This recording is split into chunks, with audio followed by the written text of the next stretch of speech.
today. I've been getting a lot of calls, Bev, on accept for value, and it's tricky in that most people, not most people, no one wants to accept it. So I got information to let everybody know that the Federal Reserve dollar, the Federal Reserve greenback, is the instrument that has put us in debt. Anytime you deal with any cash, and I'll have to use the word quote unquote so-called cash, which is a check, cash or money order, cash, check, or money order. Anytime you use that to deal with any of your debt, it increases the debt when you do that. So as a result, the government has to push, if they were sincere, have to push for you to use instruments in order to pay off your debt. Now, the government, coming out of 1933, the government itself has dedicated the entire Treasury Department to pay off all of our debt. Now, that in itself, you got to think about for a minute. Because anytime you bring that up, people look at you like you're crazy. But all you have to tell them, and what you should do, is go to HJR 192 of 1933.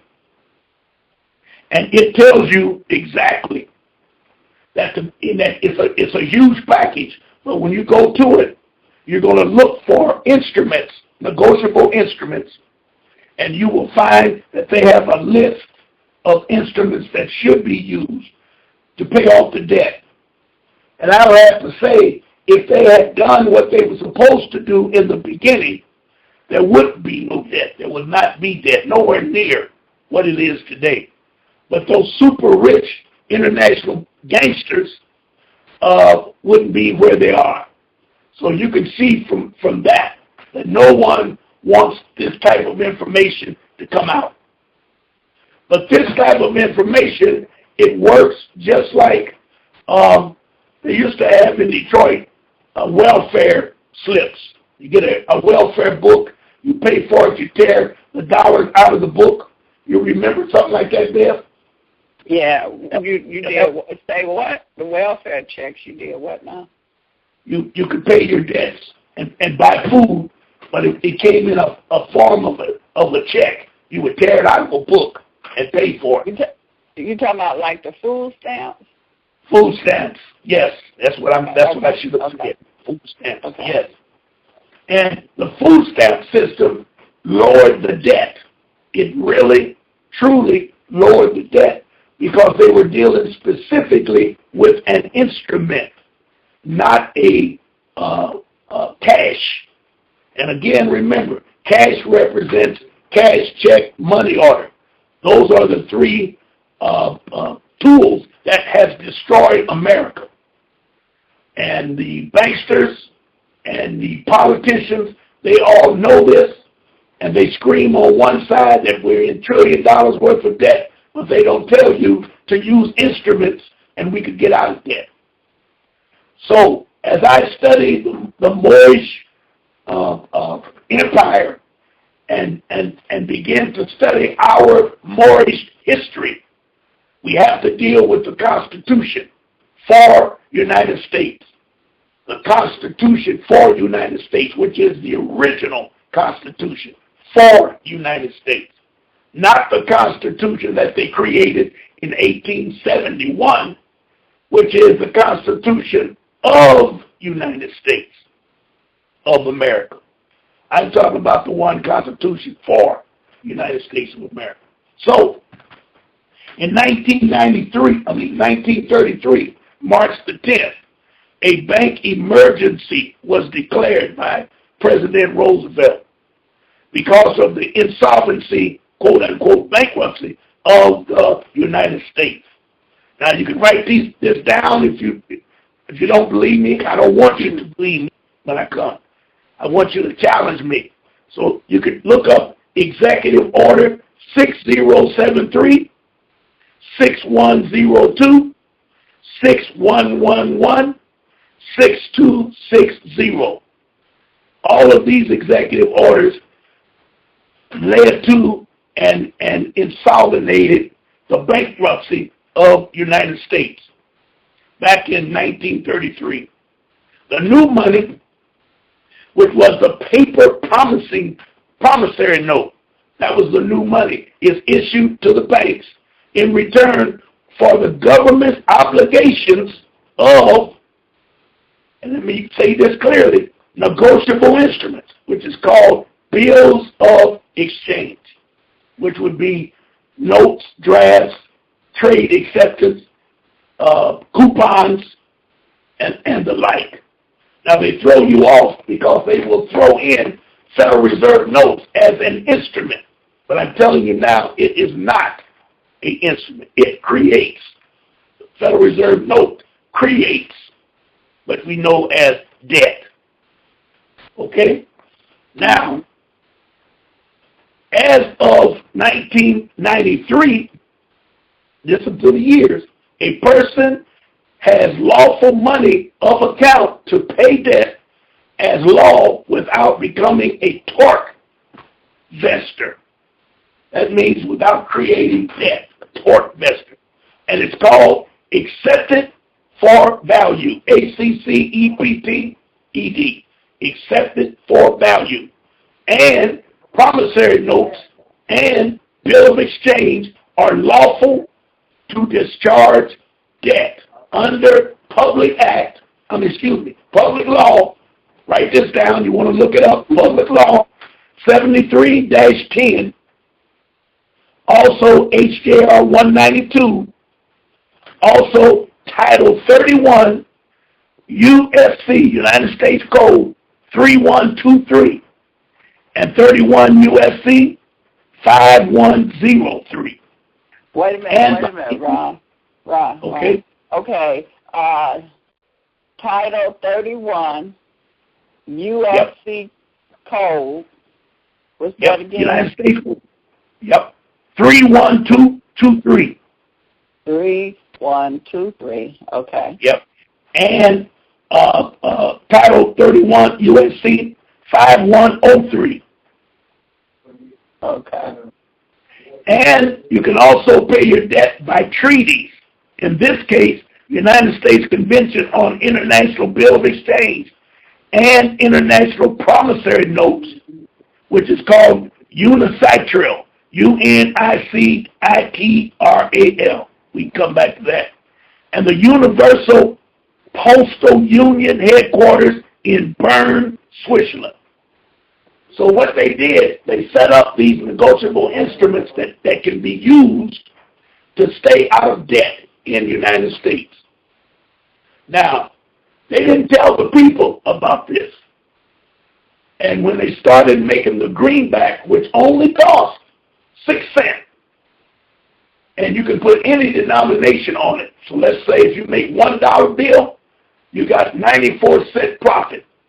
If you make a $50 bill, you have $49.94 profit. But they didn't know that the people would be sucked in so fast to accepting it, and they began to spend it in all types of different ways. So everybody shut up in Congress and said we could become super rich by printing this money from the Federal Reserve, or better yet, printing these Federal Reserve notes from the Federal Reserve, and the country goes in debt. Who cares? We become rich. And that's what's been happening. Cash, check, or money order. That's the biggest enemy of the United States debt. So, in 1933, they said, except for value and promissory notes could be used to pay off your debt. Now, you're not paying off your debt. You're using the instruments of the government, because the government said that they would pay your debt. Now, that's kind of hard to understand, and you may not even believe it, but I can only tell you. Okay, now, Ron. Hello? Oh, let me see. Did we lose Ron? Ron? Yes, I can hear you clear. Okay, we had lost you for a second. You're back on. I'm back on? Okay. Yes. Okay. Now, you had said that these are the cash check money orders. These are the instruments of the corporation, right? Yes. These the enemy. These are our enemies. Yes. And these are instruments of the corporation. Yes. Which call themselves the government. Yes. Yes. Okay. Now, I always check you when you say things that are correct, but they're not correct. Please do. Yes. Yes. We cannot call them enemies of these instruments because they were all put in place in the beginning in good faith.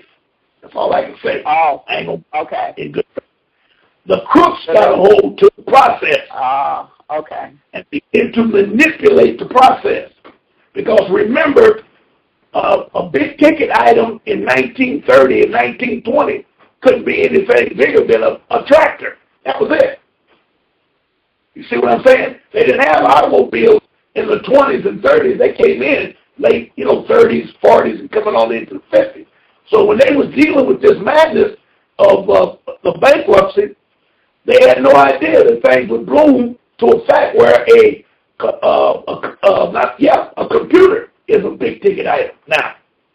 And you surely a TV with them big screens are big ticket items. The purpose of the greenback in the beginning was only to buy cigarettes, buy candy, buy clothes, small items only. But when it began to stretch into this a booming economy, if you will, they didn't say anything. They never taught us anything. So as a result, the bottom line was, as a result, they went on and used it. They went on and used it and blew it out of proportion. You understand? Right. Okay. Now, let me just reiterate Title 18. Here we go. Here's a good one for you, Beth. Title 18, Part 1, Chapter 1, Section 1, Section 8 of Section 1. Title 18, Part 1, Chapter 1, Section 1.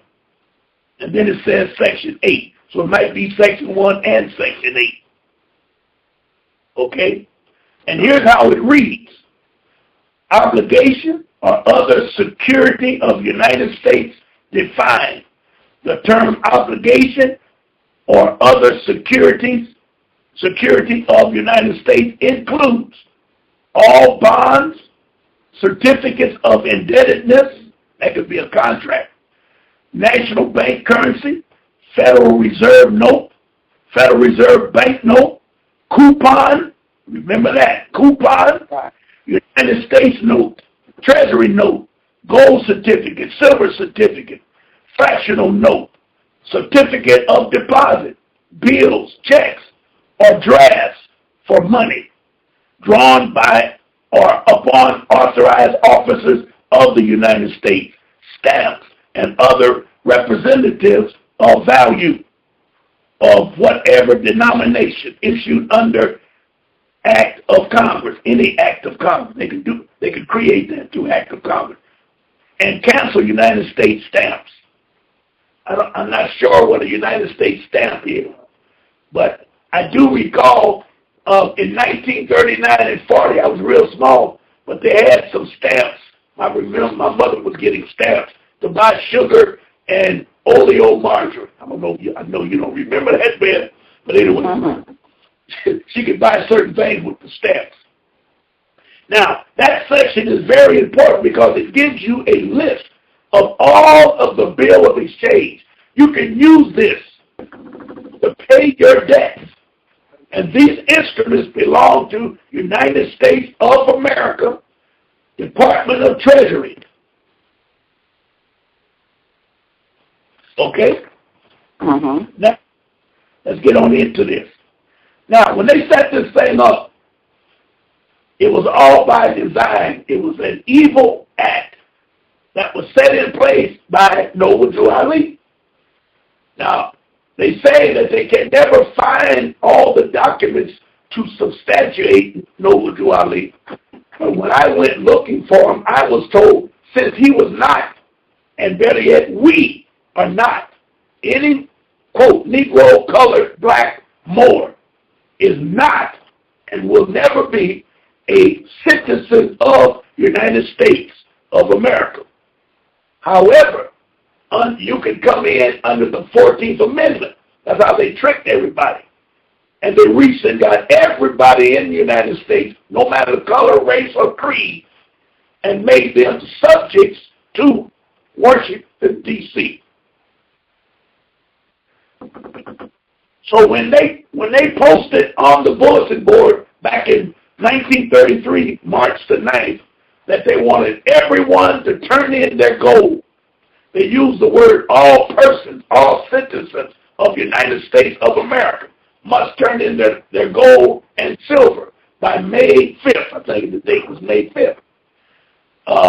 Here it is right here. May the 1st, gold was transferred, stolen from the United States citizens to United States by executive order.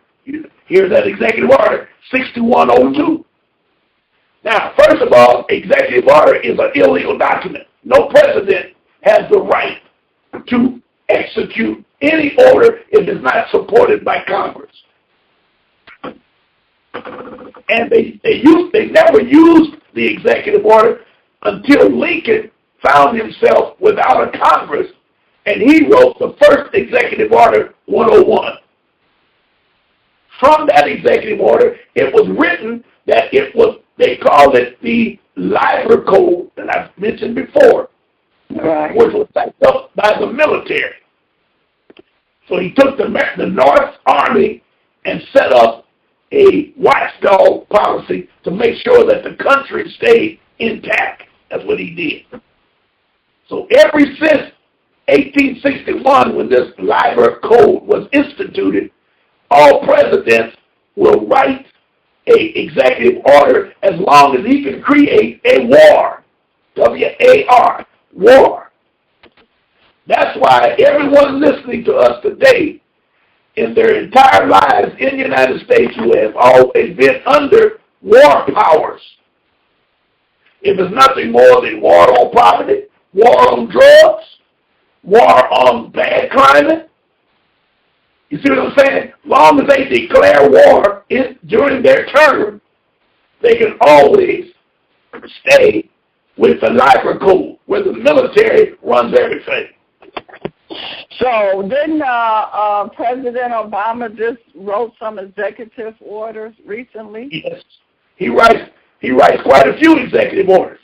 Yes. So that's partially why we all over overseas and everywhere else that they over there, the Middle East. So that's why it's constantly a war somewhere, troops somewhere. Yes. Okay. Yes. And don't forget, the big war was 9/11, when they put in place illegal documents such as the home security, what they call it, Homeland Security. Right. All of those things. That was almost a new government, Homeland Security. They got every department of government in the Homeland Security. So as long as they are at war. Now, you mentioned to me one time there about Nasara. I think you did. Somebody called that. Yes, I did. Yeah. Okay. Well, Nasara can never be instituted unless there's peace on earth. That's why the entire earth is against the United States, because they stay at war with somebody. In order for the president to dictate all the stuff that's going on. He don't need nobody to back it up because seriously, he is only a CEO, chairman of the board of United States of America, Inc., Incorporated. So what I'm giving you today, I'm going to the original Constitution for United States of America, FOR, original Constitution. And it says that you can only have coins, can be, your currency has to be coins. Well, what they did, they said going into 1940s, well, better yet, probably 1920s, they said that gold was too much to carry. It was too heavy. A $20 bill was a $20 gold piece, a $10 gold piece, that type of thing. So they came up with this beautiful idea to make paper money. But then they did the right thing by backing it up with the gold. That's why when my friend told me about this, Jesse James and the younger brothers and all them crooks, they were working for the Pinkerton Institution, which was the FBI during the early years. Right. Yeah. Yeah, I heard that, yeah. Yep. And their job was to steal gold because everybody had, at that time, there were state rights rather than United States of America. So what they did, they were robbing each state and taking the gold back to the state so that the state could be rich. That's what they were doing. You know, we looking at some cowboy movies like, you know, everybody was dealing with it, wheeling and dealing, but they were really on the payroll of the banks of the state. Mm-hmm. And Jesse James and then whatchamacallit brothers, they all was crooks working for the states. Unbelievable. But anyway, we need to get this information in your head so when you start executing these instruments, especially the one we're going to deal with tonight, you have the history of where it is, where it comes from, and you know what you're doing. You're going to be challenged because this information is not going to change overnight. And these CEOs are not going to tolerate their profits going down because we're paying off the debt rather than putting the money in their pocket.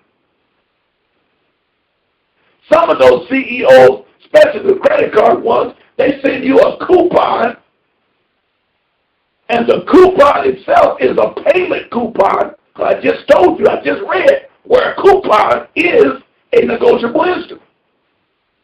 So they'll send you a coupon, and out of your ignorance of HJR 192, you'll send him cash, check, or money order, and then it says on the coupon, return the coupon when you pay, when you send cash, check, or money order. Out of our ignorance, you'll do that. So that means if it's a $50 bill, you're paying $100 for it.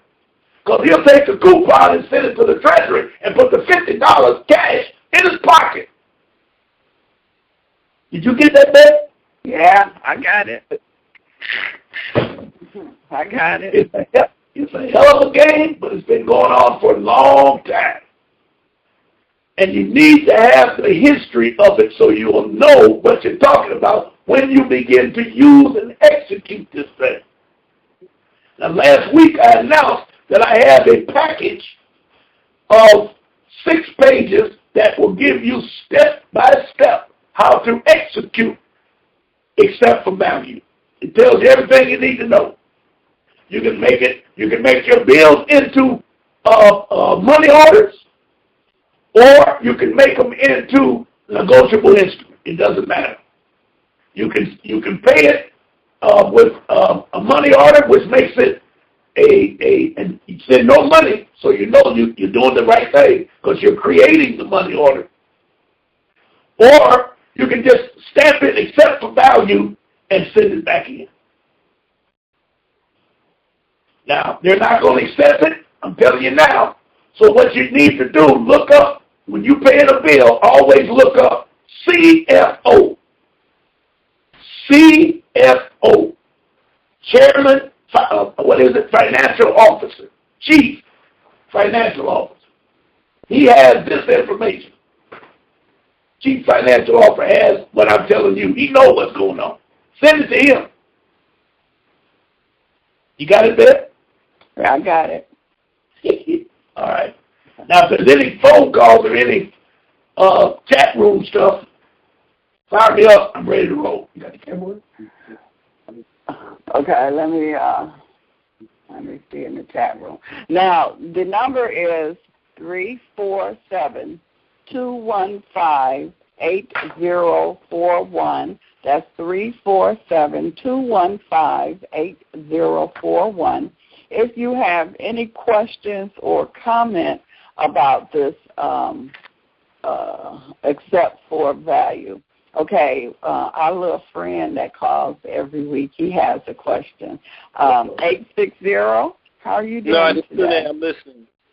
Oh, you just listening? Okay, hold on. I just tuned in now.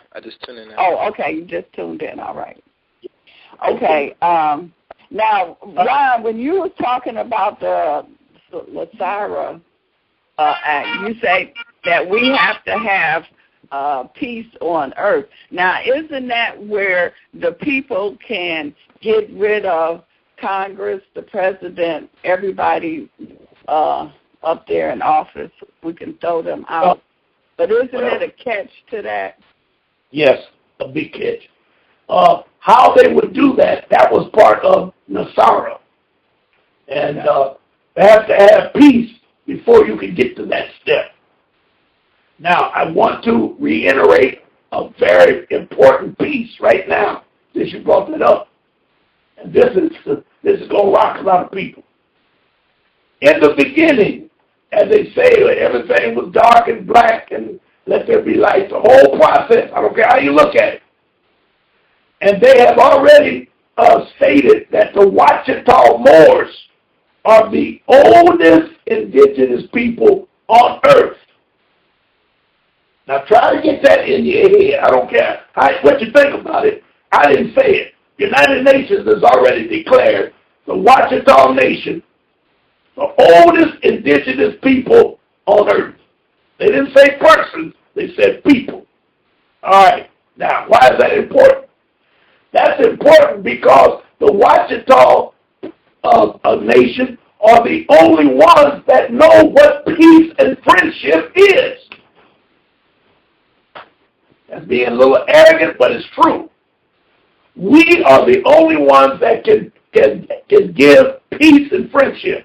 So what that meant was all nations, as we come forward from the beginning, you can start anywhere you want. Every nation wanted to have a treaty with the Moors, and that treaty was called peace and friendship.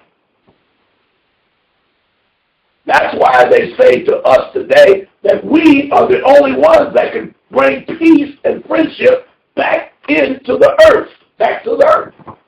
So before you can do those things there that you're talking about, we have to be free. The Moors have to be back in power to set up the guidelines for peace and friendship. Now, I can go into that deeper, but if nobody has any questions, I'll stand on what I just said. Okay, we have a caller from area code 503-956. All right. Yes, caller. Yes. I was wondering, when you accepting for value, must you file the UCC one first to separate yourself from your straw man? No. UCC doesn't have anything to do with the negotiable instruments. When they set up this New Deal, the United States had not accepted UCC. They only accepted UCC in full force in approximately 1950, I want to say 6, and they didn't finish until 1973. Louisiana was the last one to accept it. And it was only accepted by the United States because they were their reputation was so bad. Their reputation was so bad that they hold on a minute. Okay, their reputation was so bad that nobody trusted them. So they had to sign up for the Uniform Commercial Code, because that's what they use in commerce. And we are in admiralty law today in the United States, which is under UCC. You got it? Okay. Yeah, I got it. I know what I'm going to start looking at now, but yeah, I kind of got it. Okay. All right. Okay. Thank you, brother. Yeah. Thank you. Thank you. Yeah. All right. That is that? Yeah, so far it is. All right, the number again that you can call in and ask Ron March any questions, or if you have any comments about this, because we learning this valuable information, is 347-215-8041. When you go into battle, you have to have the proper tools in order for you to win that battle. And that's what Ron March is giving us, the tools and the instruments. Yes. Okay, Ron. Yes. All right. Now, back in 1933, all was not well with Franklin Delano Roosevelt. He had people up on the hill, let's call it, that really knew that he was a crook. And everything he was doing was illegal. It was not constitutional. So a congressman from Ohio, his name was Louis T. McFadden, he brought formal charges. They called Congressional Record, May 23, 1933, page 4055 and 4058, against the Board of Governors of the Federal Reserve Bank System, the Comptroller of the Currency, and the Secretary of United States Treasury. He brought charges against them for all of their numerous criminal acts, including but not limited to conspiracy, fraud, unlawful conversion, and treason. Because they had set up, not only were they taking the gold and silver, they set up documents where all of the properties of United States citizens all across the country belong to United States of America. And the citizen had no idea what they were doing. Everybody listening to me today, you're in so many contracts, you don't know how many contracts you're in. And if you don't start studying and try to get a hang of what really is going on, you're going to be in big trouble, because they're going to come after you. And they're not going to tell you we got a contract. They're going to bring the police and come after your butt and throw your butt in jail. You don't know about jurisdiction. You don't know about subject matter. You don't know about personal matters. You don't have any idea what's going on. You're just living every day. They keep pumping this trash to you, either hip-hop or basketball or football. All of that madness is all to keep you from studying and try to find out who you are, number one, and then what is this damn system doing to you that keeps you in bondage. So, the petition for articles of impeachment was thereafter referred to the Judiciary Committee and has yet to be acted upon. This guy won his case the way he went about it, but nobody wanted to act upon it. So what they did, they came up with HJR 192. All right, let's keep going.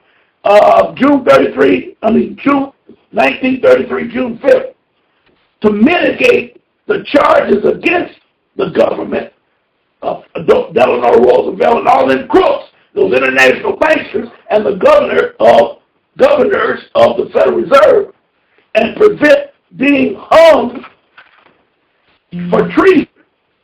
Are we getting this? Congress passed House Joint Resolution 192 to provide U.S. citizens the right to set off all debt obligations as the consideration, because the original contract that was given to them in 1787, which was the Treaty of Peace and Friendship, it was a contract, ladies and gentlemen. It was not a constitution. I don't know what's the difference between constitution and, yes, I do. Yes, I do.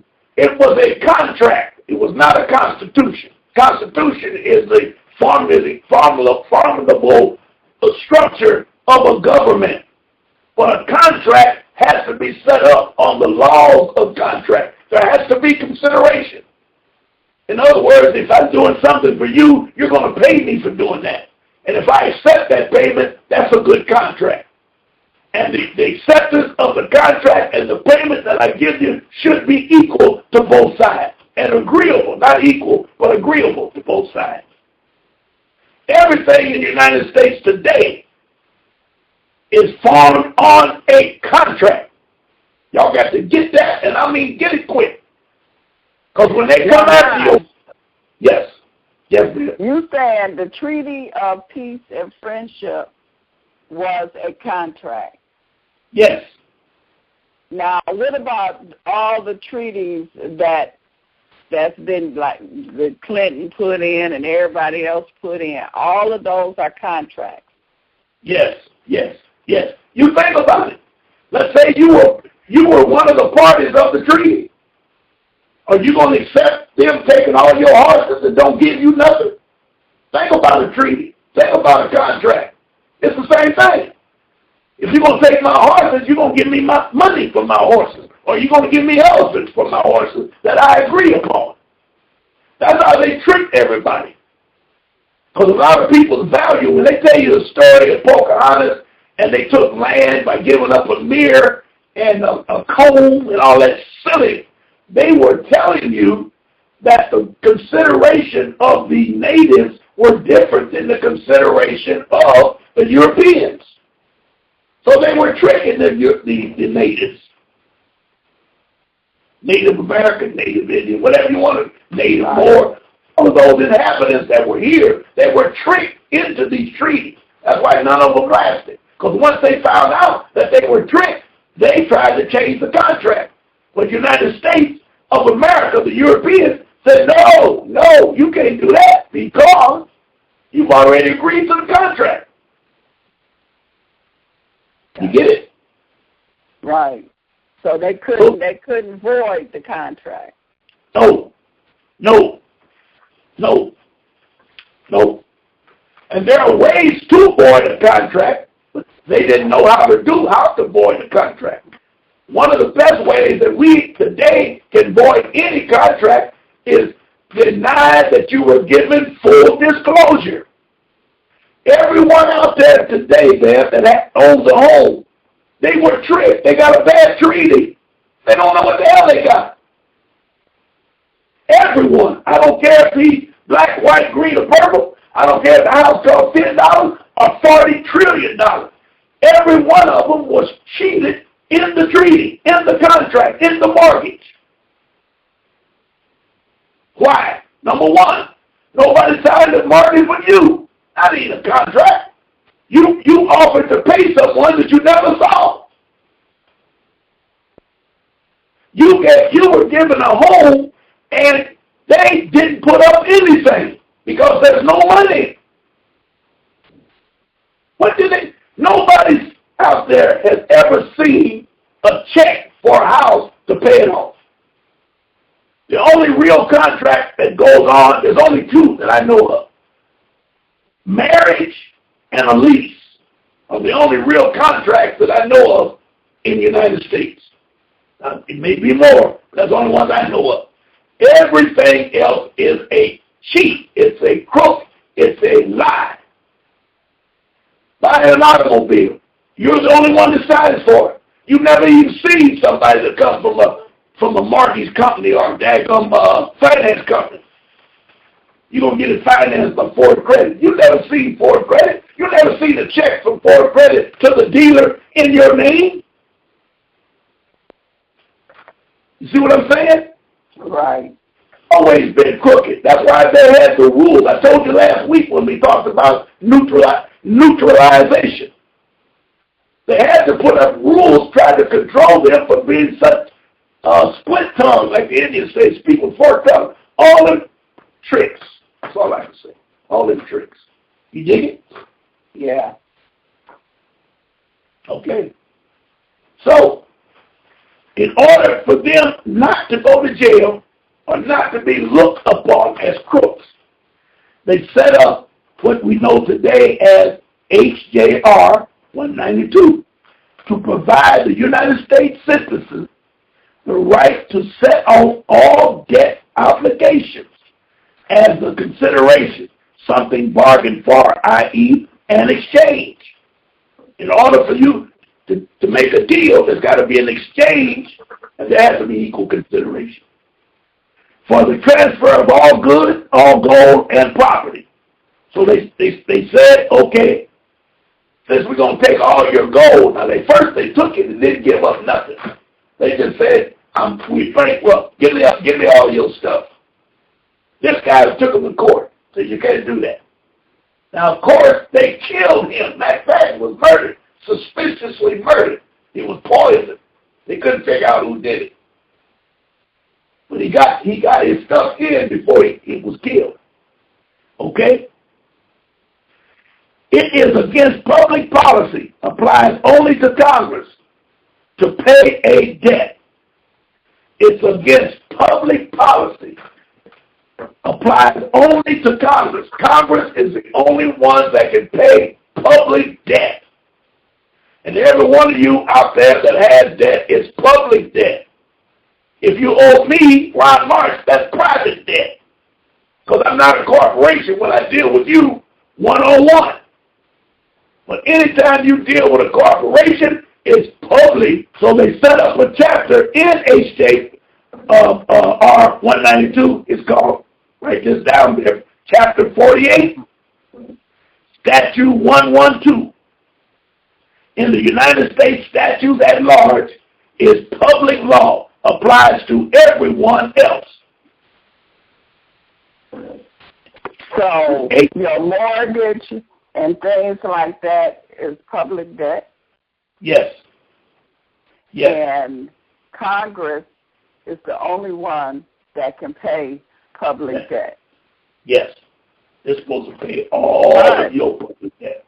Okay, now, is that for the citizen of that corporation, or does that include the people that Article 8 is talking about that is not citizen of the corporation, or is it both?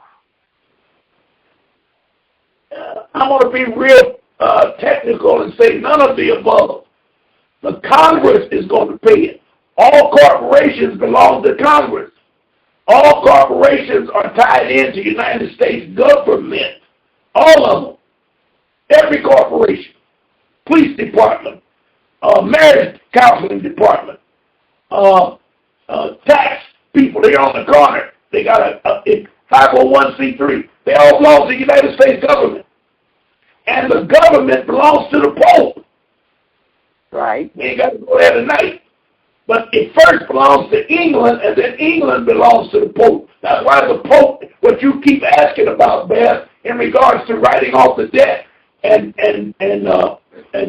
kicking everybody out of Congress, all of that comes from the Pope. The Pope can do all of that. Just like last year, what was it? July 1st last year, he rolled off all the debt. All he had to do was write off IMF, International Monetary Fund, and the World Bank, U.S. Bank. World Bank, not U.S., World Bank. All of these people are tied into it. All the way down to your house note, your mortgage, your car note. All of that's tied into United States, the Pope. All of it same. So it doesn't matter if you're a citizen or you're not a citizen. You're still dealing with the corporation, so the Congress is supposed to pay off that public debt. You're totally correct. That's why they don't want us, hear this one clear, ever to be independent economically, because we are the only ones, we black people, are the only ones on this land that can declare our independence and build our own nation. All of these other people are what they call them? Aliens. They cannot declare sovereignty on our land. They have to go back to their land. Mexicans, Irish, all that stuff. They got to go home to do that. So, United States of America they're racist and intelligent enough to say no blackie will ever be independent in finance because he may want to set up his own nation. That's why when I talk about Bill Cosby and all them bougie Oprah and all them bougie Negroes, they're only there as a plant by the government. They have vowed not to do certain things. They're vowed not to help us. They even do it to the athletes. That's why you see some of them get in big trouble and some get in little trouble. Because those that are in big trouble, they try to go home and build something. And they can't do it. When Greg Hodges told Michael Jordan, let's go back to 63rd and Cottage Grove and build a Nike factory and put our brothers and sisters to work, they kicked Hodges out of the NBA and put so much pressure on Michael, that his daddy died, and he was kicked out of basketball. They said he was gambling. They knew he was gambling all the time, but they had to teach him a lesson. You know what I mean? Right. So they can give you the money, and they can also take it from you. Take it back, yes. And you have to pass a certain test even to get considered to be rich or out there. That's why I dislike Spike Lee, because he was on his way to be I can't dislike him, but he was on his way to be a superstar. But when they saw what he was doing and saw him selling his pictures out of the trunk of a car, same way as MC Hammer, they said, we got to go after these people. And the best way to go after them is to co-op them. Make Spike Lee part of Hollywood. They send a jet out to New York, Harlem, and pull that brother out, send a big limo. Come on out here, we want to talk to you. Took him out there and whined at night. You can imagine what went on. He began to check it, started making different kind of movies. And we have a caller. Come on with it. Okay. Area code 540-819. Greetings, peace. Peace. Greetings. Hey, question, Ron. I read somewhere that the national debt, the so-called national debt, is actually the money that is owed to the quote-unquote citizens of the United States. Now, is that related to the public debt that you were speaking on earlier? Basically, the national debt is the cumulative number of pretty much everyone's mortgage, car note, insurance bills, blah blah blah. But you're saying one thing, and I'm hearing something else. Let me say it, and then you tell me if this is what you're talking about. The national debt is owed to the international banksters because they have stolen all of our stuff. And when we get in a predicament like now that don't get pay our bills, they are keyed off because they're not getting payments on the thievery of what they've done.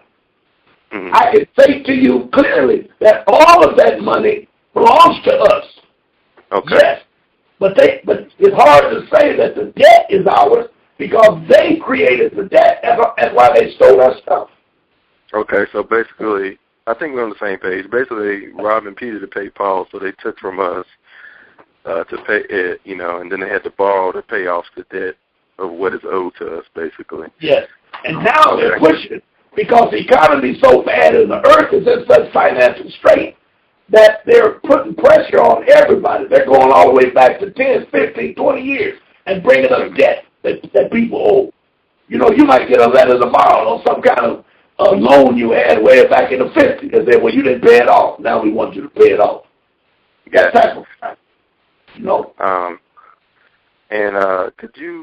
Did you mention before about the potential that they're trying to, crash the dollar basically and basically reboot and start anew? Yes. They're trying to figure out a way to crash the dollar but yet stay in power. And to my knowledge, thus far, it's not working. But they claim they got some type of program that they're going to institute. It's coming soon where they're going to shut the banks down, they say, for 5 days. But the truth, it'll probably be 5 weeks. And it's going to put a hell of a strain across the United States because all of the electronic dollar stuff is going to be shut down. No credit card, no gas at the gas pumps, that type of thing. Yeah. So yes. And if they could do that, they could restart, they could reboot the economy. But it's going to bring a lot of mess in the streets. But that would probably still, basically, we'd be in the same predicament, but I'm sure they'd be closing up loopholes. Yes, we'd be in the same boat, because the same crooks, they're going to just start all over. When we come back from break, I'm going to tell you some programs that you have lived through that they attempted to restart it, and they made millions on it, and we didn't even know what they were doing. Credit card is one of them. So when I come back, I'll let you know. And all right. Let me ask you this last part. When you do a accept for value with the payment coupon, I heard you once before say that you had, I guess, put some silver dollars or some, something to, I guess, the real quote-unquote currency attached to it. Now, was that necessary, or was that just something you did to kind of, say, hey, I did. Yep, I was testing the waters, something I did to create, try to be creative. And it worked, but it took them 6 years to acknowledge it. But I wasn't going to pay anyway. I think we talked about when I gave them $3 silver. Yes. Yep. I did it. Right. Well, thank you for everything, and appreciate it, Bev. You're doing a good show as always. All right. I'm glad you're learning.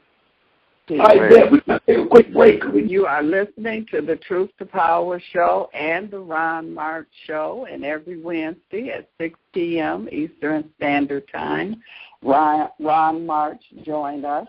He is my co-host on Wednesday, and he brings us a wealth of information that we need to know. This is definitely the age of Aquarius, where things is really coming out, where things are being revealed. So this is a prime example of what the age of Aquarian is all about, because we are definitely learning this knowledge and our eyes are opening. Ron March, are you there? Are you back with us? Yes, ma'am. Okay.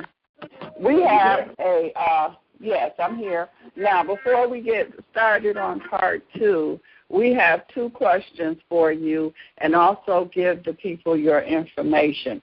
One person is asking, what about the statute of limitation? Do we have any statute of limitation when it comes to treaties? And the other person wants to know, how can he get the package that you're talking about, the accept for value package? All right. Number one, yes. Number one, there is no statute of limitation on fraud. Everything else has statute of limitation. I'll say that again. There is no statute of limitation on fraud. And everything they have done to us since 1871 has been perpetrated by fraud, because they never informed us of what they were doing.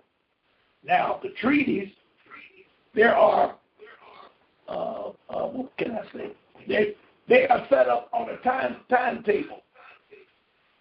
The first treaty was in 1887, and 50 years. It's a 50-year treaty. It has to be renegotiated and re-ratified, not renegotiated. Ratified every 50 years. The last time it was ratified was in 1987, and I'm trying to guess with that. I'm not really sure, but I think it was 1987, and it has to be negotiated by a female Moor.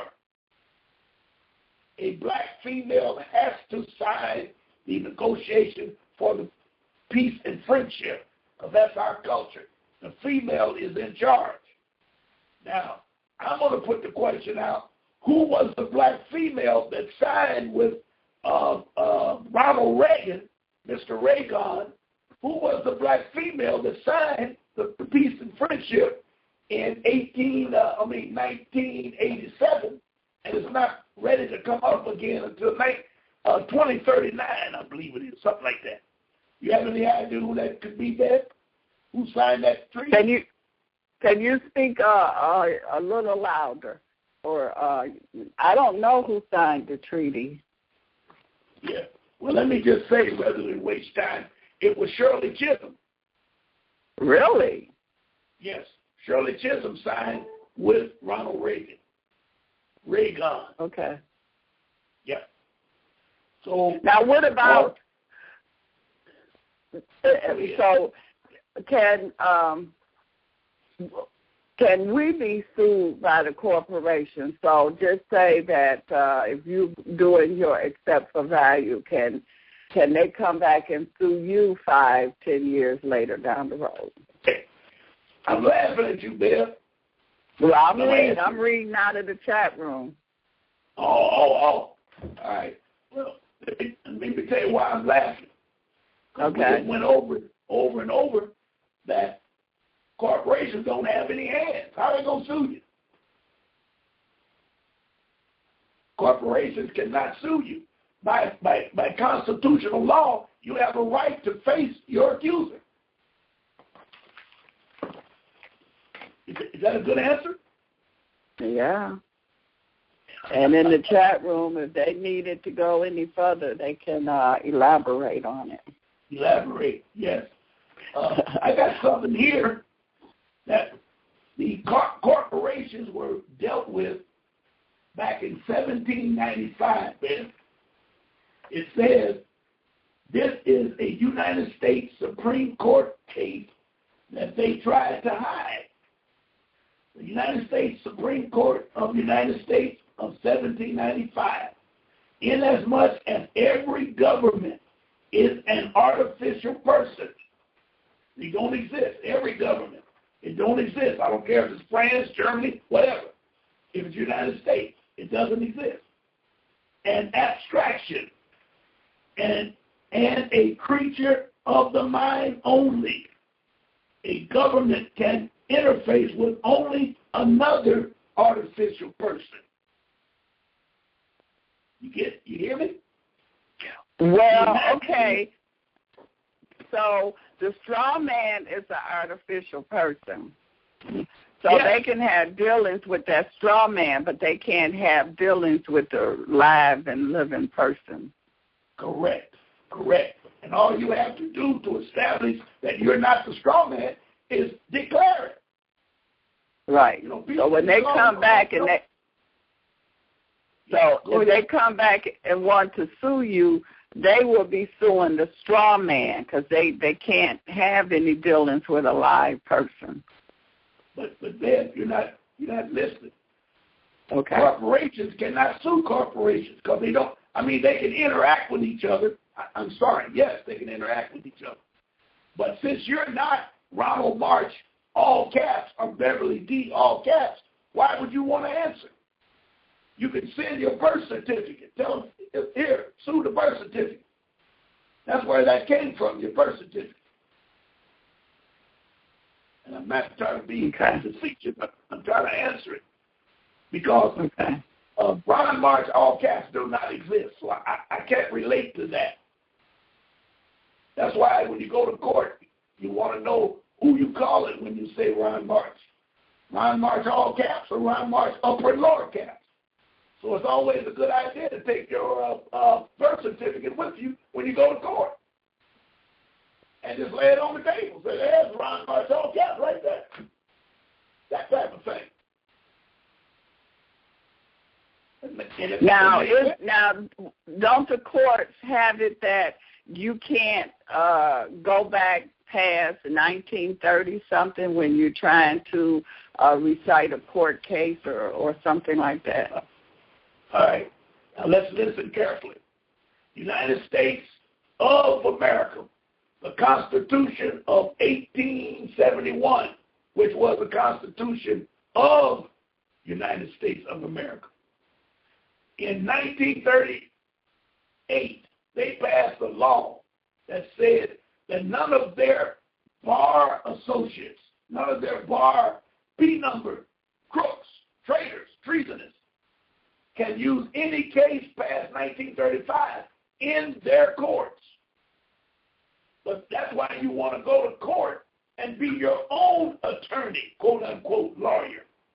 You want to go in proprio persona. That's what they call that, in proprio persona. You're here to defend yourself because they're going to trick you if they give you an attorney. Because once you sign or accept an attorney for your mouthpiece, you become an idiot. Ain't no other way of putting it. You declare to the court, I am a minor incompetent of defending myself, so I'm paying this crook to help me. And he's going to help you all right. I got you. Yes. Yeah. So it's important that you understand in proprio persona, and that's why all mowers are, what can I say, they're legal orientated. You know, all the individuals that claim to be mowers, they better know something about law. Because it's all based on law in the United States. You got to know something about law in order to exist. Because you're up against the huge corporation known as the Bar Association. And what did you say that bar means, Ron? British Accredited Registry.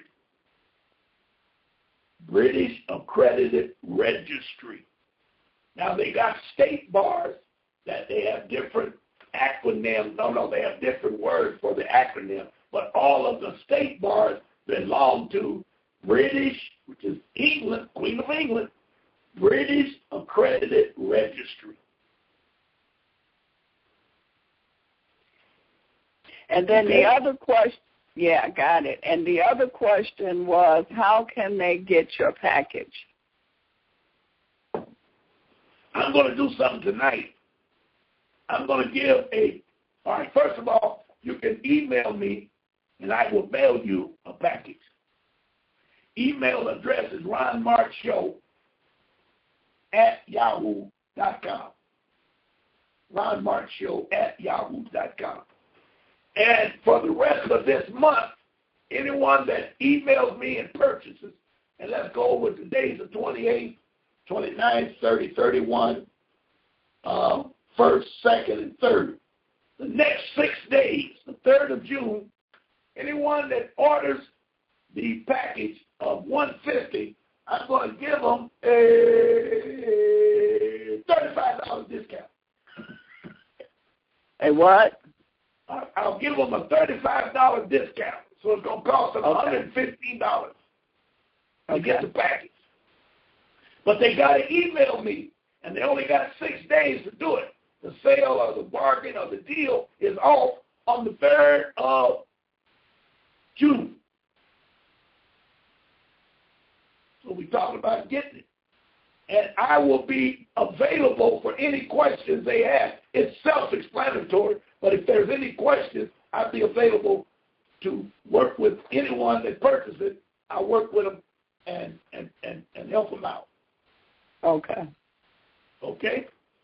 All right. All right, let me read this last paragraph before we go back to excessive value. The imaginary having neither actual nor substance. We talk about corporation, fictitious entity. It's imaginary, having neither actual nor substance, is foreclosed from creating an attending party with the tangible. They cannot communicate. Look at governments, corporations, institutions like Casper, the friendly ghost. You can see it, but you can't touch it. There's nothing there.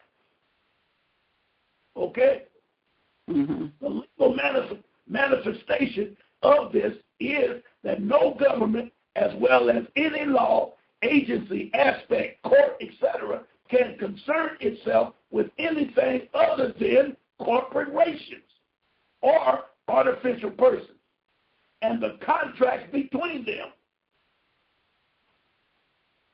So, since you know they're Casper, the friendly ghost, they don't exist. The courts, the law, the police department, any corporation.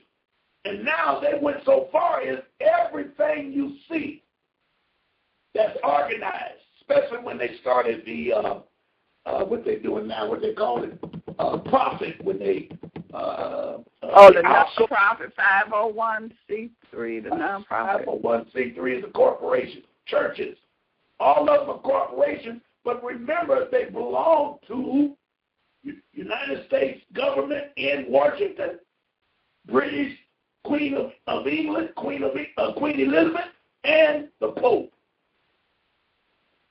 And they even have statutes that said anyone that receives $10,000 in any 12-month given period automatically becomes a corporation under the United States of America. So it can't get any clearer. Wait a minute. So if somebody gives you a gift for $10,000, you automatically becomes part of a corporation? No. If a person gives it to you one-on-one, that's a natural act. Okay. But if a corporation gives, if you're crazy enough to say all caps Beverly D is going to give Ron Marks all caps $10,000, we both in trouble. I'm going to deny it. I don't want it because I can't accept this for Ron Marks because I'll be responsible through the government where that money went. Okay. You dig it?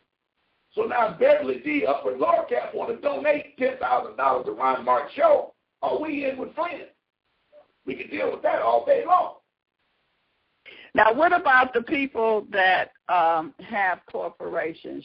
People that have business, and so you can separate yourself from your business, or do they look at you and your business as the same? If you're the CEO of the business. First of all, when you go in business, you have statutes in your city that you have to get a DBA. You can't open up a bank account for your business unless you have a DBA. And that DBA, you have to apply for it so you become a corporation of a name doing business as.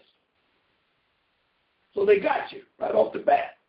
However, if you know about irrevocable trust and certain other trusts, which I'm not familiar with, there's a whole lot of different types of trust.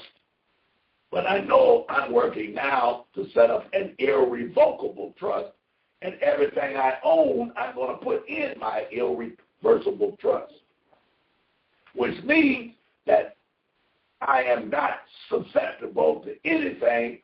The trust owns everything. So if you want to take something from the trust, you got to take the trust to court. Ron March ain't got nothing to do with it. So I don't have to pay taxes because I'm an individual. A natural individual that don't own nothing. I don't own nothing. How can I pay taxes? If I was working, my wages, I send my wages directly to my irrevocable trust. And if you really want to get technical, now I know this is going to blow you right out of the water. The only ones that are supposed to pay taxes are corporations only, because they're the only ones that have income. Because they make profit and ain't doing nothing. You don't have income there. I don't have income. Why? Because I'm living every day. Everything I make, I'm living with it. Income means you have a running, playing horses, going to the casino. Somebody died and left you $40 million. That's income. 40-hour work week is not an income. Now we're getting off the subject, but y'all got to wake up. You should know this. You only pay, that's why they call it income tax. That's why you get mad when you hear Obama made $84 million last year. I'll just give you a number. And he only paid $16,000 in taxes. Because none of that $84 million was income. He only had to pay on the income that he makes. So if he's doing speeches, that's a job. If he's getting wages from being president, that's a job. Those are wages. And he's doing all kind of other things. He fly to countries and do speeches and all that. They pay him for that type of stuff. Right now he's in West Point. West Point probably paying him money to come down there and do this. Or giving it to one of his trusts. That type of thing. You remember the Kennedy that killed that girl at Chattahoochee? Yeah. When the family sued and they were wrong as 10 left shoes, because they set that up, Teddy Kennedy. Right. When the family sued, they only got the car that went in the water. That's all they received, because everything else was in the trust. All of the automobiles belong to the trust automobile. The trust fund of automobiles. Once you set up your irrevocable trust, you can put 10,000 little trusts inside. One for your utilities, one for your cars, one for your trips abroad, one for this, one for that, one for this. So when you move, you pull your money out of those particular trusts to do what you want to do. If something goes wrong and they sue you, they can only sue you for where the money comes from. Oh, it's deep. I'm not on it, but it's something else. It's more than a notion. All right, let's get back to excessive value. Let me get my stuff right here ready. I should have had it lined up. Okay. Now, the package that I'm offering is 6 pages. It's got an acceptable value statement, accounts you want to roll over. It's got everything you need, how to fill out your envelope, what you put on the coupon or voucher, entertaining strategies to close out a car or a house loan, property taxes. Your statement doesn't have a coupon. What do you do? How do you make it?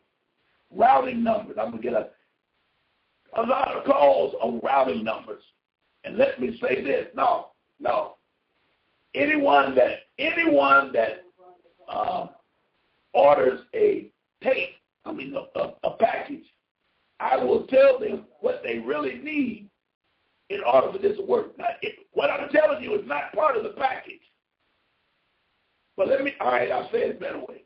You got to have a Social Security card. Now, I'll say that. That ain't got nothing to do with me, money, or nothing. You must have a Social Security card in order to make acceptable value work. And see, these are keys that they leave out in some of the programs that you would buy and they never work for you. This program has worked for me and worked for other people that I know that are using it. Accept for value. Return it for value. Now, it's so tricky, this HJR 192. I'm searching fast to find it. Mm-hmm. It's so tricky that anytime you get a presentment, now, what is a presentment? Anytime you get a bill in the mail, whoever sent you that bill owes you a check to pay that bill, because they are corporations that sent it to you, and they belong to the United States government. So if the government, I just told you, United States government is supposed to make the payment, then all the corporations are supposed to make the payment. Not both now, don't get me wrong. But if they send you a presentment to lure you or snare you into making a payment, they're supposed to send you a check to pay it. And if you don't get the check, that's when the legal contract begins to work. And the legal contract, let me get it here. The legal contract, I just had that name. The legal contract begins when a corporation sends you a presentment and asks you for currency. I'll call it currency. So you look at it and say, okay, where's the check to pay this? If the government's supposed to pay, you're the government because you're a corporation. Why did you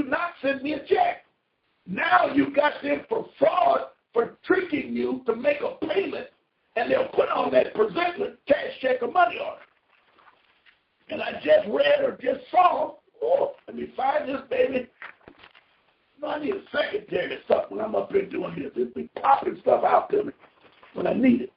But I can say this as I look for this. HJR 192 says clearly, I know I put it in here with it. HJR 192 says clearly that no corporation can tell you what instrument to use to make a payment. And if they do, they are creating a violation of federal law. Damn. You get that, Beth? I get it. They cannot tell you to send cash, check, or money order. So now go ahead. They can tell you to make a payment, but they can't tell you how to make a payment. Well, they really can't tell you to make a payment, but you can accept that because they have to send you the presentment to let you know that you owe. Now you're saying, from what I'm telling you, I don't owe, the government owes. The corporation known as United States of America. I just read that to you. They owe. Right. And since you are part of them, you owe me, or I'm going to charge you for sending me a bill through the mail trying to extort me to make a payment to you. That really is. Go ahead. Okay. Now, someone in the chat room is asking, does it make sense to incorporate yourself? No. Right. Why would you want to do that when you're already incorporated with all caps? With your birth certificate. Now, if you want to open up a DBA, you have to be a sole proprietor. That's when you incorporate yourself. But now you're going to immediately put, if you're going to do it that way, you want to put that sole proprietor into your trust to protect it. So nobody can come after it because you belong to the trust.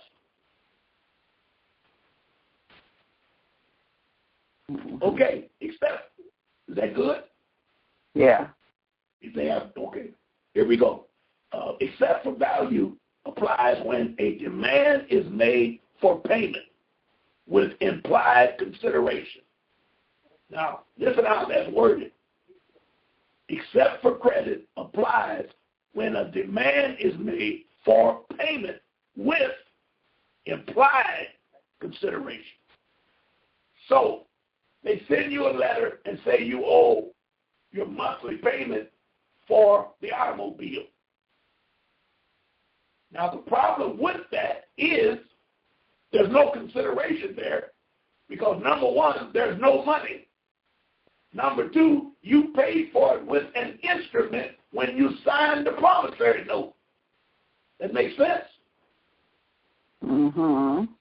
That's fraud coming in the mail. That's mail fraud for them to send you a letter to imply that you owe them. How you going to owe them? When you paid for it, when you signed your name. If there is no original wet ink signed contract with both parties offer consideration, then there is no demand possible. So think about it again. Since corporations don't have hands, how can there be a wet ink contract with two signatures? It's so simple, man, that people just, they can't believe it. But you've been educated to be a fool. And I don't mean that negative. They set up the education program to make you a fool. And they did a good job. And I'm using the word fool in its definition that you don't know what's going on. You're just foolishly walking around like a robot. Okay? Right. Only demand with implied consideration, which, according to the Uniform Commercial Code, holds inherent risk to the issuer.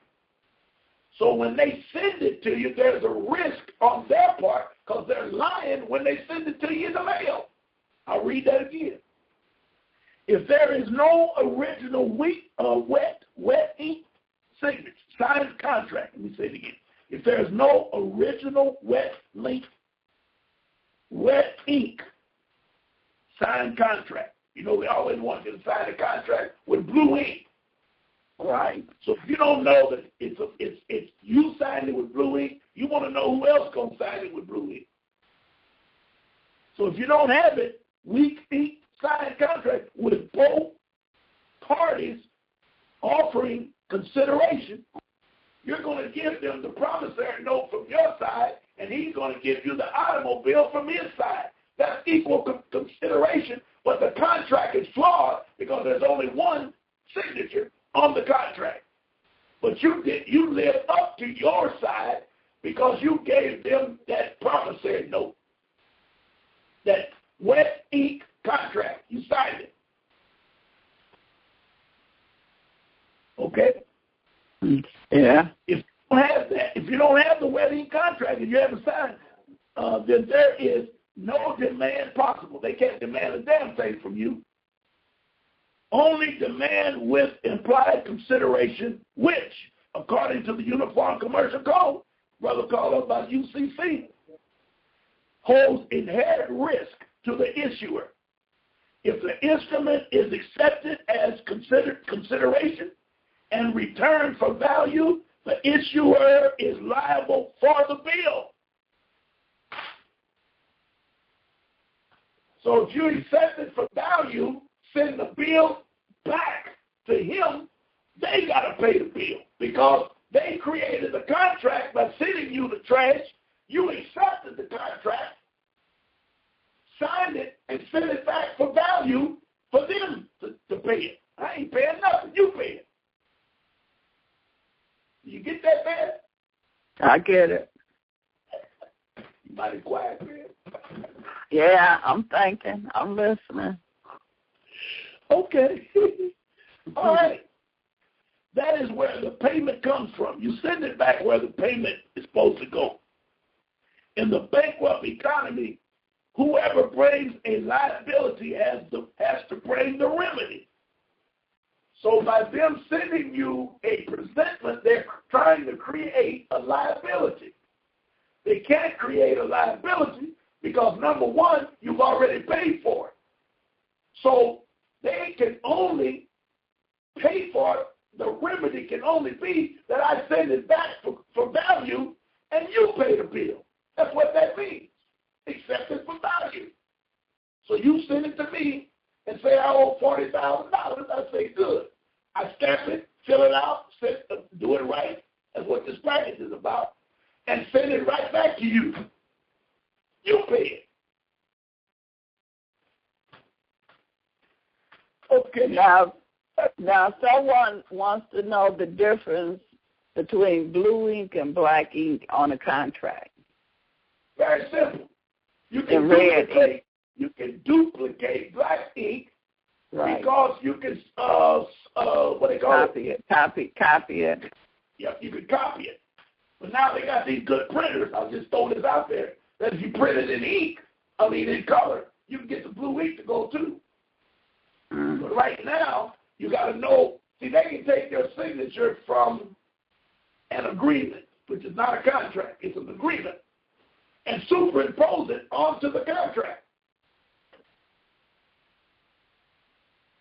But if you sign it in black ink, they can do it real easy. If they sign it in blue ink, they got to transform it and recreate it in blue ink on the new document.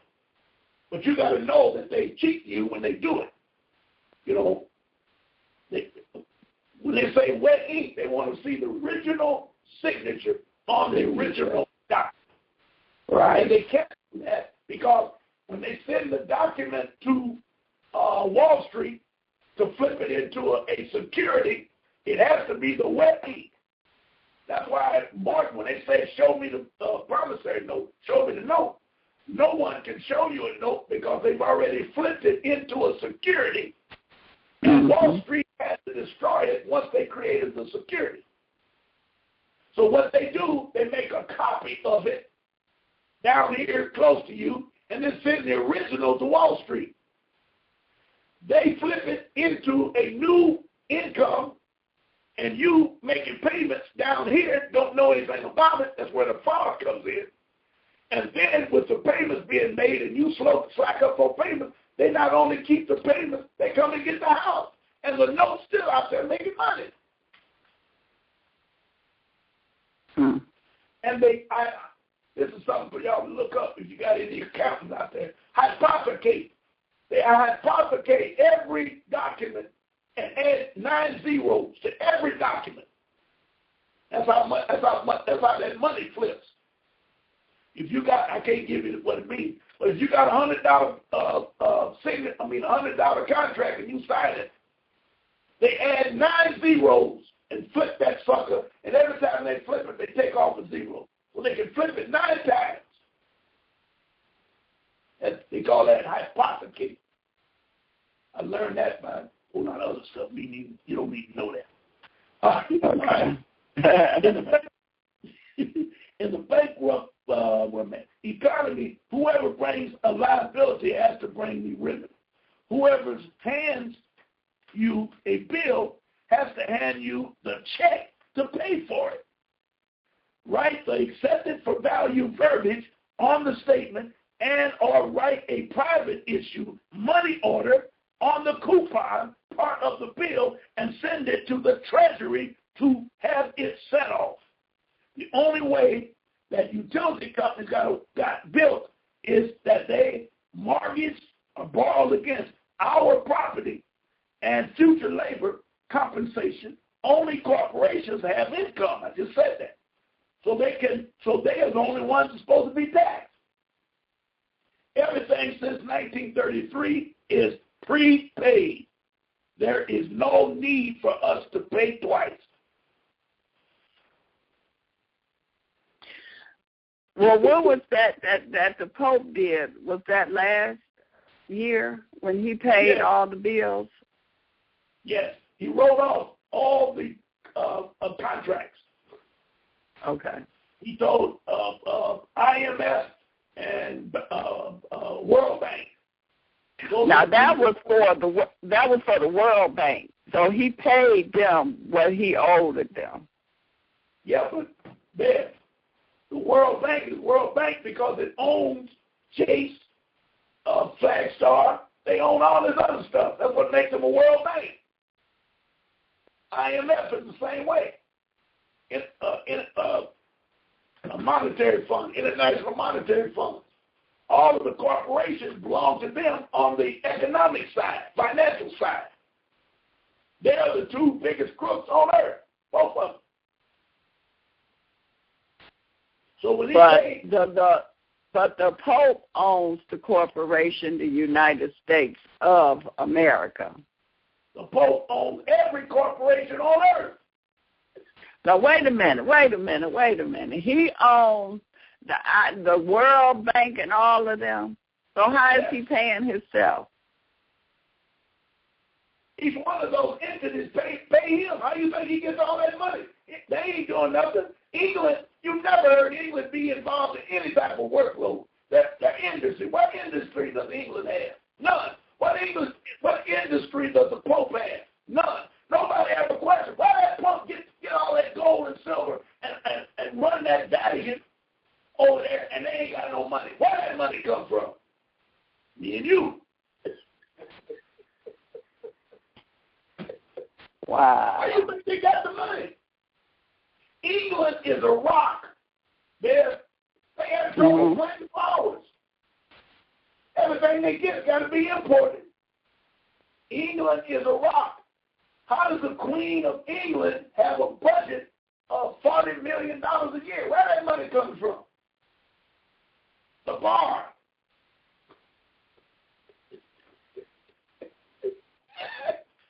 Well,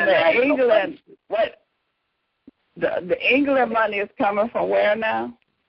England money, I'm getting a little specific, but England's money, when it comes out of the United States, two ways. All income tax goes to England, and all of the money that the courts steal goes to England. The Bar Association, all of them have to pay dues into the British accredited registry. All that money is turned over to the Queen. All of your income tax. You're paying income tax with dollars, And they stealing the hell out of it because you're sending everything in. When they send it to you, you sign it. That in itself pays your income tax. But you also send the check. They're just as guilty as the utilities. They get paid twice too. Well,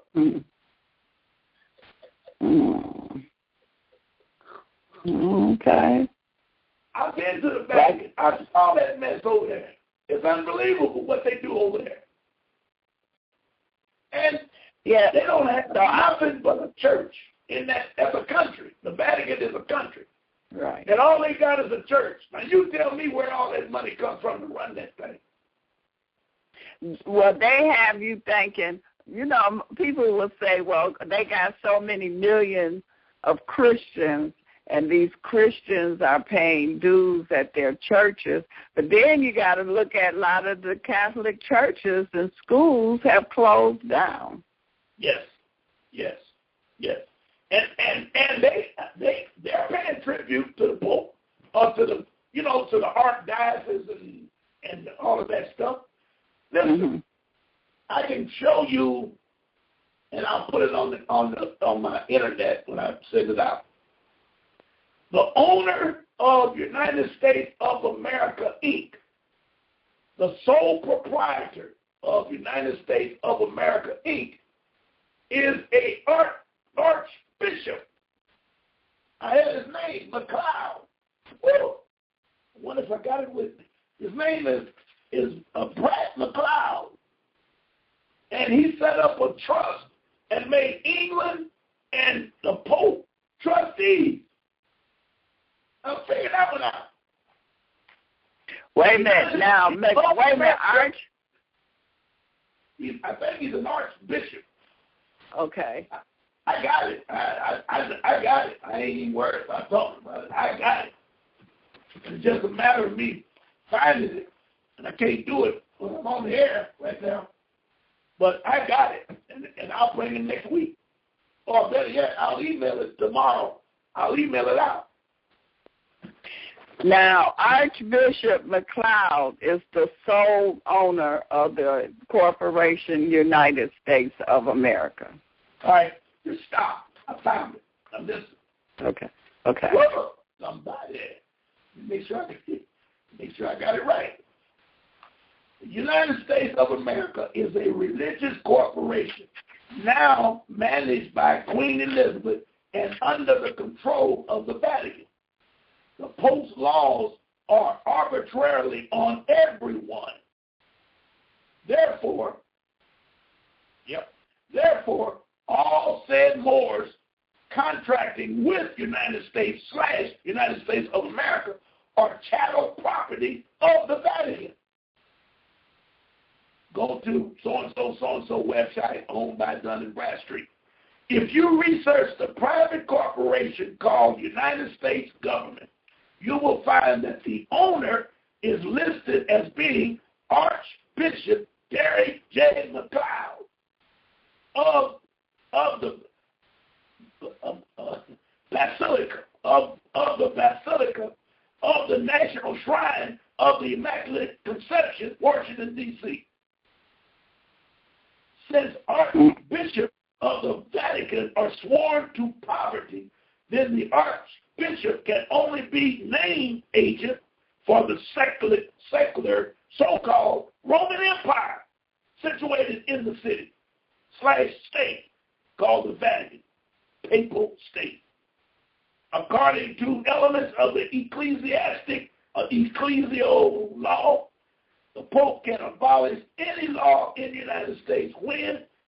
Why? Because it is a religious corporation, a said Christian society now. Well,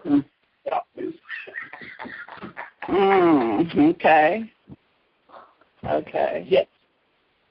The guy's name is Derek J.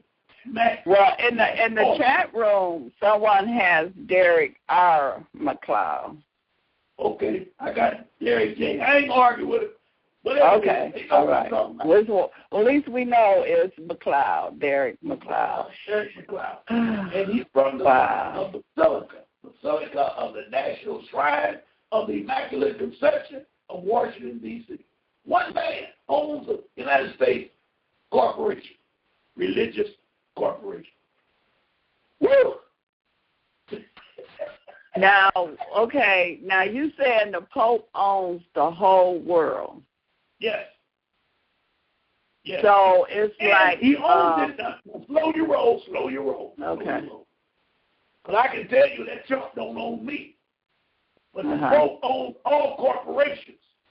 Right. Okay. And any state or community that he can send his troops in or have troops in it, they will be under him, but that don't mean that he owns them. But since he owns a corporation and you have to live through corporations, then he owns you. That's why it said any more.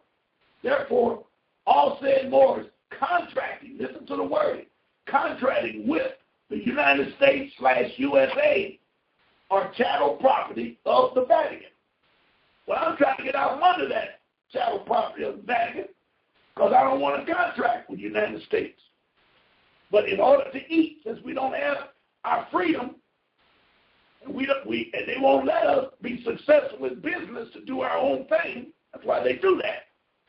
So you have to be creative enough to be free mentally, but at the same time, you got to go through the system in order to eat, sleep, and do what you got to do.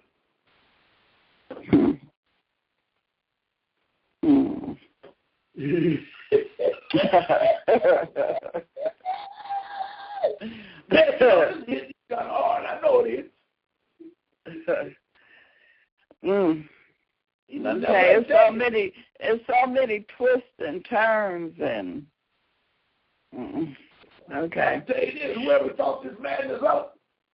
But see, it's not a very difficult process if you really understand it. Yeah. Because once it got started, all you had to do was just keep adding certain things. Keep it up, yeah. I was telling the wife the other night that the DDT bomb, the old military green canister that they had for insects and bugs, you might remember. It was the first aerosol can, and they discovered it or put it together in 1945. Well, they needed to use it to see if it worked. So in 1949, they took it down to Uruguay. And since the birth rate in Uruguay was very low because babies were dying of sickness, of whatever, sanitation problems, they went into the hospitals and sprayed all of that DTE stuff in there. The baby rate went up. And before you know it, the country was in bankrupt because nature had already balanced itself by killing off enough babies to wait till the seniors died off and the economy of food and jobs and everything was balanced. But once they came in and began to spray all that crap and there was more babies, then they found themselves in dire straits because they couldn't feed everybody because the food didn't balance out. The United States did that. 1949. 1949. Yes.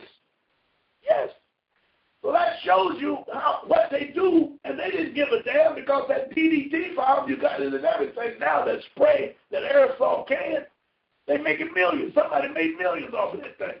And they never said they went down there and tried to help these people. I'm not saying they didn't, but I know it took a long time for it to become imbalanced because it took a long time for nature to do what it does. Kill off the old folks and then kill off the babies so the population would balance with the industry and food that was there. Whoa, that's heavy stuff. So now when you talk about what they're doing to us, they sit back and set up these types of diabolical, evil things, and they do it, and they sit back and just wait, and then there it goes. It happens. All of these communities that are now in bankruptcy and foreclosure, all of that was by design. They knew what they were doing, right. They did it. Right. And I was telling that young man that called before the break, I wanted to say that Reagan started with a new project. They call it trickle-down economics. When I was coming up, they would always let the economy go up 20 years and drop 20 years. Everybody knew what to do. You save your money, you spend your money. You save it, that type of thing. Reagan got in there with all of his concoctions, or better yet, the Pope and all of them told him, international banks, we're going to get on top and stay on top. So they kept it up high. They kept pumping it and pumping it. So now they got to come up with projects that are going to create finance, more money. So one of the first things they did, coming out of Reagan, they had that, I think the first crisis was the credit card crisis. I'm not for sure. But that credit card crisis, if you remember, if your dog could bark, they sent him a damn credit card. Well, I'm spending. They didn't care. Then they found out that people didn't have good credit, so they said, the hell with it. We're going to give you that other one, that debit card or that secured credit card. You put up $300 and you use that to get your credit started. They went to spending money, advertising back. Everybody jumped dead into it. Now, what is a credit card, Bev? Who do you owe when you use a credit card? The corporation who gave you the credit card? No. You owe yourself. Why? The corporations only use your credit to give you X number of dollars that you never saw. It was credit. They call it credit. So every time you used it, you was using your own money. And then you turn around and tell you got to pay it back to them. Oh, wow. Okay. So they giving you credit, but you paying them, and they not. Oh, wow. They have done nothing but gave you a plastic card. Let's say it costs 15 cents. And they have their accountants keep track of what you spend it. Now, every time you sign a slip on your credit card, you create a contract. Yeah. Now, the law says if you're going to take me to court or garnishing me, I want you to bring every one of them slips. But I say I done paid you off, and you keep cooking the books. That's what you're telling me in court. They cook the books. I paid them all 3 times. They keep telling me I paid. I want to see every slip that makes them say I owe them. Don't put it in writing. Show me the slip where I signed. They can't do it. And I just saw a movie last night back from 1934, and that's what this lady did when she opened up the restaurant, the Aunt Jemima Pancakes. That's what she did. She didn't have no money, but the people came in, they set her up, she owed them, and she paid them. That's just like a credit card. Yes, same thing. Everybody's doing it today. Why are you paying? If it wasn't for your credit, now you done signed the original contract, so they call you and say, okay, we're going to give you $400 line of credit. First time you use your credit card, see how they do it? It goes into effect. So that means when you use your credit card the first time, it should go up to $400 line of credit. So now you start using it, paying it, and all of a sudden, you can't pay no more. Now they say you owe $400. For what? Well, you use your credit card. Yeah, but I pay for it every time I sign. Okay, what did you do? Show me where you gave me money every time I used that credit card. When I went and got gas, you sent me a check for $20. And every time I went to the supermarket with $40 worth of groceries, you sent me $40. Well, it don't work like that. Yes, it means it don't work like that. What other way is it supposed to work? Since you didn't do nothing. And I'm talking to some lawyer who has took the account because the government will pay the credit card people because they are in the Fortune 500, way up there with IMF and all them heavyweights. So they get a digit. They get a digit from the IRS that says if they lost $10,000, here's a digit that will balance your books for $10,000. So they can never go out of business as long as they keep growing. I used to ask, why is it that when you borrow money, you want to build a ranch? They want to know what is the projection of that ranch? You say $10,000. They say, well, we gave you money last year on the $10,000. How are you going to make another payment? You say, well, I'm making the same money. They say, no. You got to raise that projection from $10,000. We want $20,000. Now you got to come up with something new. Why do they do that? So they can create more debt. Debt is money. If there's no debt, you don't need money. You don't get signatures. Oh, Lord. You understand? I understand. And that's how come when you don't have any debt or any credit, they call you a ghost.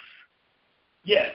And they tell you you can't get nothing because you don't have a history.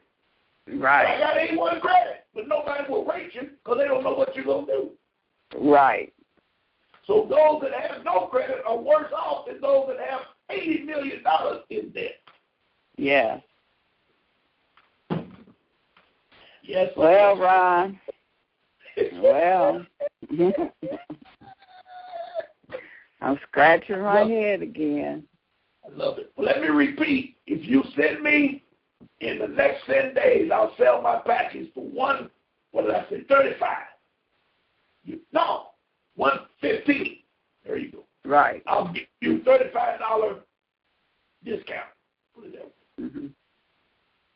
The other one will stay at $25 because that's the one you're going to really need if they start acting crazy. Because everybody's going to fight you or try to fight you. But if you do it right, the way the package said, and send it to the CFO, you end with Flint. So when you get ready to do some of these programs, you got to send it to the Secretary of Treasury. You got to send it directly to the Secretary of Treasury. So if y'all send it and give it to me, I'll give you some insight on how to use it, best to use it. You should get some stamps made. You can go to your regular, what they call them, Office Max and that type of place and get stamps made that you may need. But this package will tell you you really need red felt pen with a fine point. And you write everything out. So let's get busy. Okay. Ron Martin Show at yahoo.com. Okay, Ron. So, and you also had your class on Tuesday, and you're on what time Tuesday? 6 o'clock on Tuesday, a live class, and then we are on Wednesday, and Saturday we do a 4 o'clock piece. Okay. All right. All right. Okay, Ron. So until next Wednesday at p.m. Eastern Standard Time, we will do it again, and we got to study, research. Yes. And if anybody needs any help, email me, and I'll do what I can to help them out. All right. Thank you. We appreciate you. Peace and love. All right. Okay, until next time,